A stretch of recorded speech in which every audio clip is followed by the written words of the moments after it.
여덟 번째 속도와 가속도입니다. 미분의 마지막 부분이네요. 자, 수직선 위를 움직이는 점의 속도와 가속도에서 시각 t에서의 위치가 주어집니다.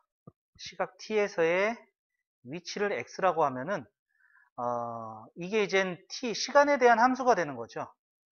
움직이는 점이기 때문에 위치가 있어야 되고요. 시간도 나와야 됩니다. 그래서 여기서는 변수가 시간이 됩니다. 시간에 따라서 뭔가가 변하기 때문에 그러겠죠. 이때 평균 속도는 우리가 알고 있는 그거예요. 평균 변화율입니다. 평균 변화율. 그래서 시간의 변화량 분의 ft 플러스 델타 t 마이너스 ft. 여기서는 지금 변화량을 뜻하는 델타 t입니다. 자, 그 다음에 속도는 순간 변화율입니다. 순간 변화율. 그 다음에 가속도는요, 속도를 다시 미분한 거예요. 즉, 정리를 하면은 위치를 미분하면은 속도가 되고요. 속도를 미분하면은 가속도가 됩니다. 위치를 우리가 x라고 썼죠. 속도는 v를 씁니다. 가속도는 a라고 씁니다.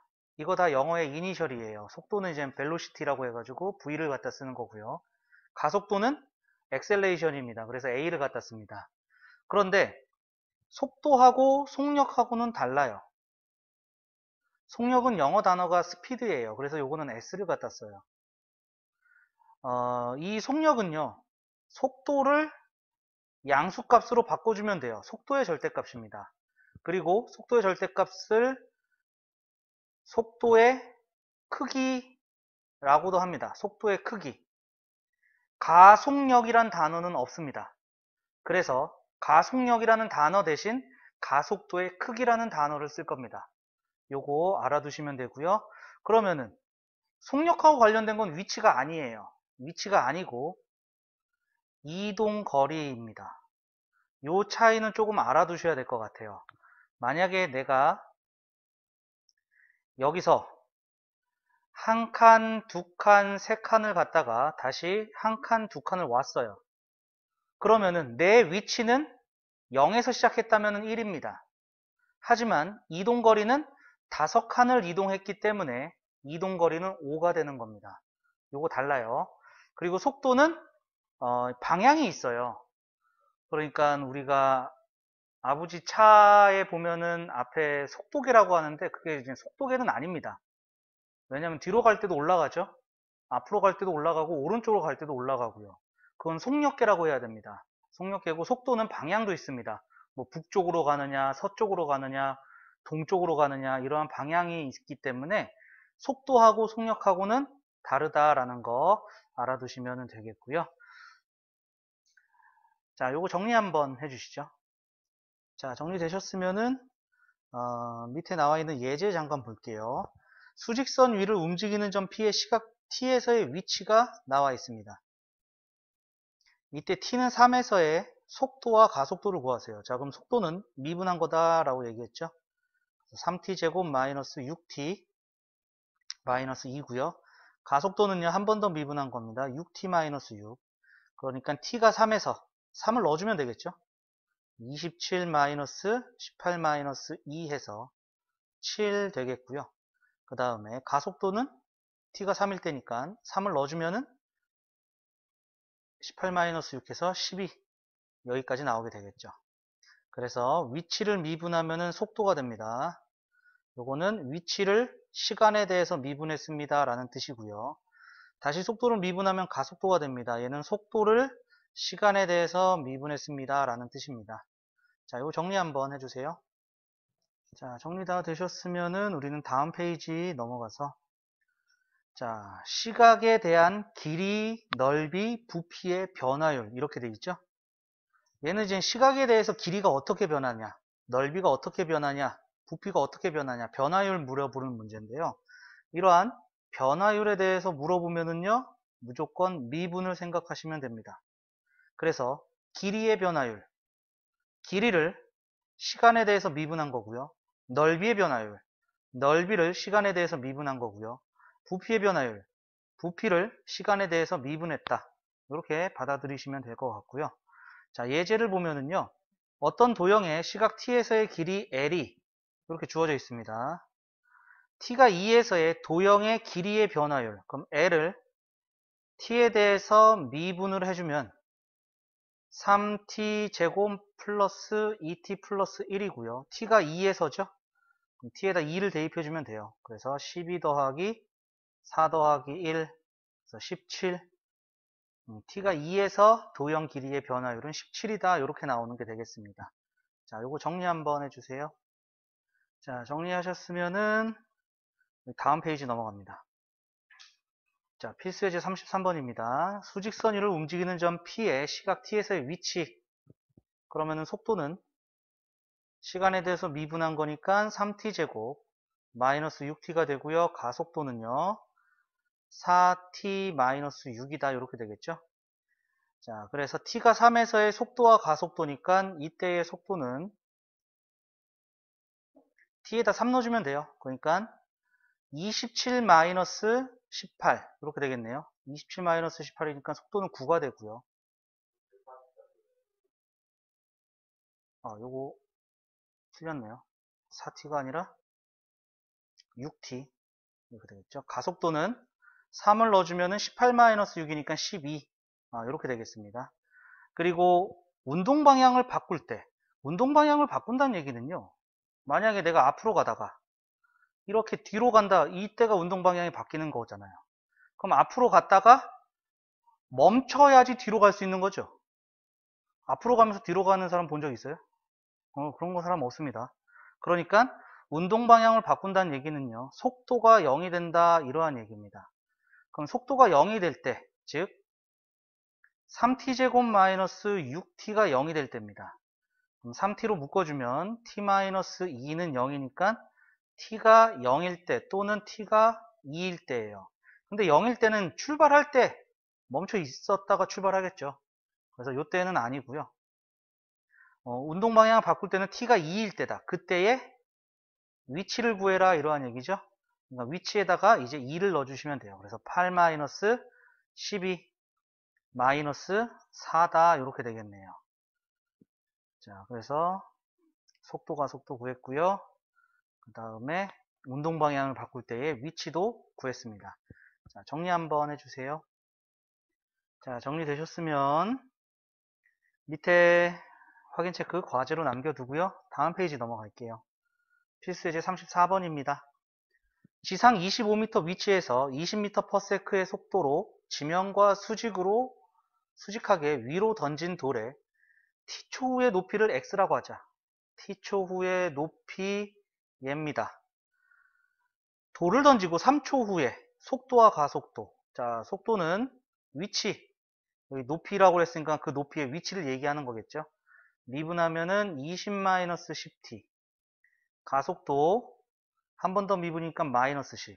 3초 후에 속도는 3을 넣어주면 되니까 마이너스 10이 되겠고요. 그때의 가속도는 변하지 않아요. 마이너스 10이죠. 이러한 운동을 등가속도 운동이라고 하나요? 자, 그 다음에 두 번째, 돌이 최고 높이에 도달할 때까지 걸린 시간. 최고 높이에 도달했다라는 의미를 한번 보려고 해요. 돌을 이렇게 위로 던졌다는 얘기죠. 그럼 최고 높이 도달한 다음에 어떻게 하겠어요? 최고 높이니까 밑으로 떨어지겠죠. 그럼 지금 여기 최고 높이에서 운동 방향이 바뀌는 거 느껴지시나요? 그러니까 속도가 0일 때입니다. 그러니까 20-10t가 0이 될 때입니다. 따라서 t는 2일 때고요. 걸리는 시간은 2초가 되겠습니다.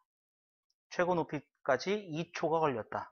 이때 돌의 최고 높이는 그 높이를 얘기하는 거니까 이 위치에다가 2를 넣어주면 되겠죠. 그래서 25 더하기 40 마이너스 20. 그래서 5 되겠네요. 단위는 뭐 미터가 되겠죠. 단위를 한번 써보면은요. 속도는 미터 퍼 세크 이렇게 되고요. 가속도는요. 미터 퍼 세크 제곱이 됩니다. 그리고 얘는 세크예요. 2세커. 그리고 높이는 미터가 되겠고요. 그 다음에 네 번째, 돌이 지면에 떨어지는 순간의 속도. 돌이 지면에 떨어졌다는 얘기는요, 위치가 0이 됐다는 얘기입니다. 맞나요? 높이가 0이 되면은 돌이 지면에 떨어질 때가 되는 거죠. 그러니까 얘는 위치가 0이 될 때, 위치가 0이 될 때, 마이너스 5로 나눠주면은요, t제곱 마이너스 4t 마이너스 5는 0이고요. t 마이너스 5, t 플러스 1은 0이다. 그래서 t는 5 또는 마이너스 1이다. 시간이 마이너스 1이 나왔다는 건 무슨 얘기일까요? 얘가 지상 25m 위치에서 여기서 돌을 던진 거거든요. 이렇게 던졌다 이렇게 떨어졌다는 얘기잖아요.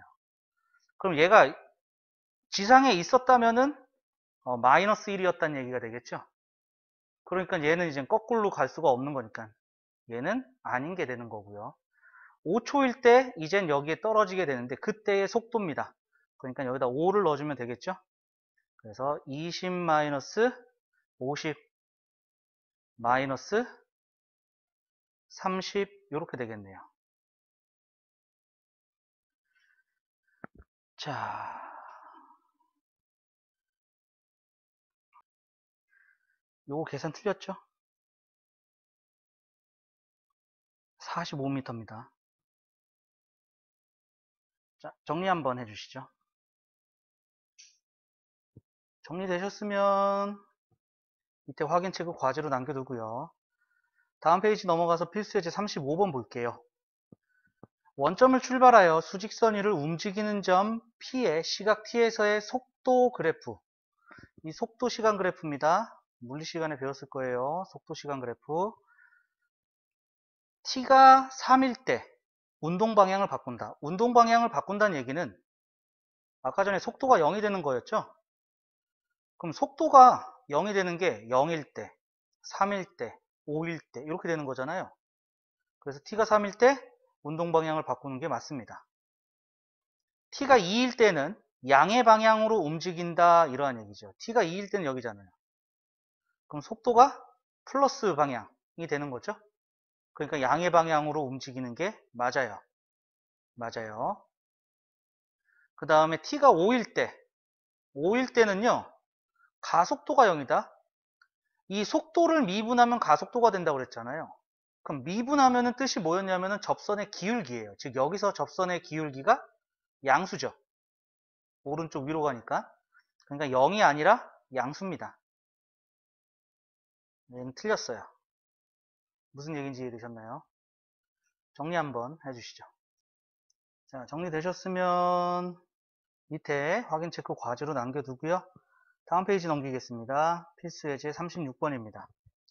키가 1.65m인 사람이 지상 3m 높이의 가로등 바로 밑에서 출발하여 일직선으로 매분 90m의 속도로 걸어갈 때 다음을 구하시오 이렇게 돼 있어요. 자, 무슨 얘기냐면은 이렇게 가로등이 있어요. 이렇게 가로등이 있는데 자, 가로등 밑에서 일직선으로 이렇게 걸어가요. 이렇게 걸어가요. 그럼 이렇게 걸어왔겠죠. 이렇게 걸어오면은 이 빛 때문에 그림자가 생깁니다. 그죠? 요렇게 빛은 이젠 직진으로 간다라고 가정하고 합니다. 그래가지고 요렇게 그림자가 생긴다라는 거죠. 그럴 때 1번은 그림자 머리끝이 움직이는 속도고요. 2번은 그림자 길이의 변화율이에요. 그죠? 그러면은 얘가 여기 왔어. 얼마나 왔는지 모르겠는데 매분 90m로 간다고 그랬으니까 t분 후에 여기까지 왔다고 할게요. 그러면은 이동 거리는 우리 요거 기억하시나요? 거리는 시간 곱하기 속력, 시간 곱하기 속력 해서 여기가 90t 이렇게 돼요. 90t. 그리고 여기가 3m, 그 다음에 요 사람의 키가 1.65. 그럼 닮음이죠. 요 삼각형하고 큰 삼각형하고 닮음이죠. 닮음비가 1.65 대 3이에요. 자, 100을 곱하면 165 대 300입니다. 5로 나누면 5, 3, 15, 5, 3, 15, 5, 6, 30. 3으로 나누면 11대 20 닮음이에요. 그러면은 11대 20 닮음입니다. 그러면은 11대 20은 자, 요거 길이 그림자 길이에요. 길이 대 전체 길이는 세모라고 할게요. 세모. 됐나요? 그러면은 20 곱하기 그림자 길이를요. 여기를 네모라고 할게요. 네모. 뭐 조금 있어 보이려면 XY 이렇게 두시면 되는데 자, 네모 대 세모. 그러면은 20 곱하기 네모가 11 곱하기 세모가 되겠죠. 근데 이 세모는 네모에다가 90t를 더한 거예요. 그죠? 그래서 20 네모는 11에 네모 더하기 90t 이렇게 되겠네요. 그죠? 그럼 분배해서 이항해주면 9 네모가 990t가 되고 네모는 110t가 됩니다. 이 네모가 110t니까 세모는 200t가 되겠죠. 여기가 110t가 되는 거니까 90t 더해서 200t가 되겠죠.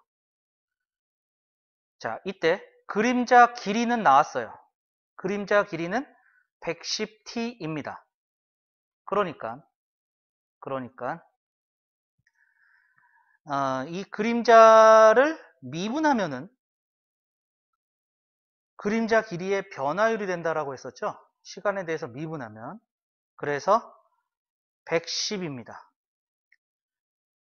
그림자 길이의 변화율은 110이 된다. 이러한 얘기가 되는 거고, 그 다음에 머리끝이 움직이는 속도는 머리끝은요, 얘가 여기서부터 움직이는 게 아니잖아요. 여기 밑에서부터 움직인 거잖아요. 그러니까 200t를 갖다가 해야 됩니다. 얘가 이젠 t분 후에 그림자 머리의 위치가 된다. 이러한 얘기가 되는 거죠. 이해되셨나요? 그러니까 요거를 미분하면 200이 되죠. 그래서 200. 그림자 머리끝이 움직이는 속도는 200이 되고 그때 그림자 길이의 변화율은 110이 된다. 이러한 얘기가 되겠습니다. 자, 이거 정리 한번 해주시죠. 자, 정리되셨으면은 밑에 필수예제 37번 볼게요. 잔잔한 호수에 돌을 던지면 동심원 모양의 파문이 인다. 가장 바깥쪽 파문의 반지름의 길이가 매 초 20cm씩 늘어날 때 돌을 던지고 나서 3초 후 가장 바깥쪽 파문 넓이의 변화율을 구하시오. 넓이의 변화율이기 때문에 우리는 넓이를 먼저 구해봐야 됩니다. 그리고 나서 걔를 미분해야겠다라는 생각이 들었겠죠. 그러면은 돌을 던졌어요. 그러면 동심원이라는 얘기는 중심이 같은 원입니다. 이렇게 파문이 인다. 이렇게 생긴다는 얘기가 되겠죠. 이때 가장 바깥쪽의 파문의 반지름의 길이가 얘가 초당 20씩 변하는 거예요. 그러니까 반지름은 1초당 20, 2초당 20이 또 늘어서 40 이런 식이 된다는 얘기죠. 그러니까 t초 후 반지름의 길이는 20t가 됩니다. 그때에 t초 후 원의 넓이, 가장 바깥쪽에 있는 원의 넓이는 파이 r 제곱이니까 400t 제곱 이렇게 될 거예요. 400파이 t 제곱. 그럼 얘를 미분을 한다는 얘기죠. 미분을 해주면은 800파이 t가 될 것이고 이게 바로 넓이의 변화율이에요. t가 3일 때니까 3을 넣어주시면 되겠죠. 따라서 2400파이가 된다. 3초 후에 넓이의 변화율은 2400파이가 된다라는 얘기가 되겠습니다. 자, 이거 정리 한번 해주세요. 자, 정리되셨으면 밑에 확인 체크 과제로 남겨두고요. 다음 페이지 넘어가서 필수제 38번입니다. 반지름의 길이가 2cm인 구 모양의 풍선에 공기를 넣으면 반지름의 길이가 몇 초 1cm씩 커진다. 자, 그러면 t초 후 맨 처음에 반지름의 길이가 2였고 초당 1cm니까 t만큼 늘겠죠.